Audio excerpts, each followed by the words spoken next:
అండి మీరందరూ బాగున్నారా? నేనైతే బాగున్నాను. రాఖీ శుభాకాంక్షలు అందరికీ ఉన్నా. ఈరోజు రాఖీ స్పెషల్గా నేను మైసూర్ పాక్ తయారు చేస్తాను. మైసూర్ పాక్ తయారు చేసుకున్న విధానము వీడియోలో ఇప్పుడు చూపిస్తాను. వీడియో చూద్దాం రండి. మైసూర్ పాక్ తయారు చేసుకోవడానికి లోటడు శనగపిండి తీసుకున్నాను. అదే లోటతోని రెండు లోటలు పంచదార తీసుకుంటాను. ఇదిగో దానికి తగినట్టుగా ఆయిల్ 2 లోటల ఆయిల్ తీసుకున్నాను, కొంచెం బట్టరు. ఇప్పుడు తయారు చేసుకునే విధానం ఇప్పుడు వీడియోలో చూపిస్తాను. ముందుగా పంచదార పాకం తీసుకోవడానికి ఇవి కప్పుతో కప్పుడు వాటర్ వేస్తాను. 2 లోటల నీరు తీసుకున్నాను, తొలొకటి ఇదొకటి.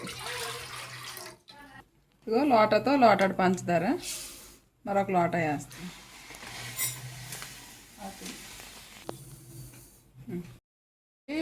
పంచదార పాకము వచ్చింది. ఇప్పుడు శనగపిండి అందులో వేసుకునేది చూపిస్తాను.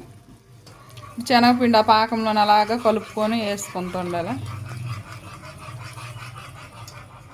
ముందుగా ఆయిల్ పెట్టుకొని వేడి చేసుకున్నాను.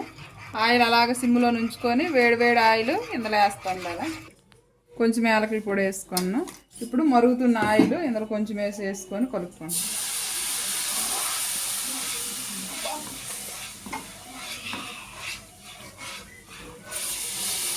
ఇక నందు కొంచెం బటర్ వేడి చేసుకొని ఇది కూడా ఇందులో వేసుకుంది. మనకు మైసూర్ పాక్ రెడీ అయిపోయింది. వేరే బౌల్లోనే వేసుకొని చల్లగా చేసుకొని మనం ముక్కలు కట్ చేసుకుందాం.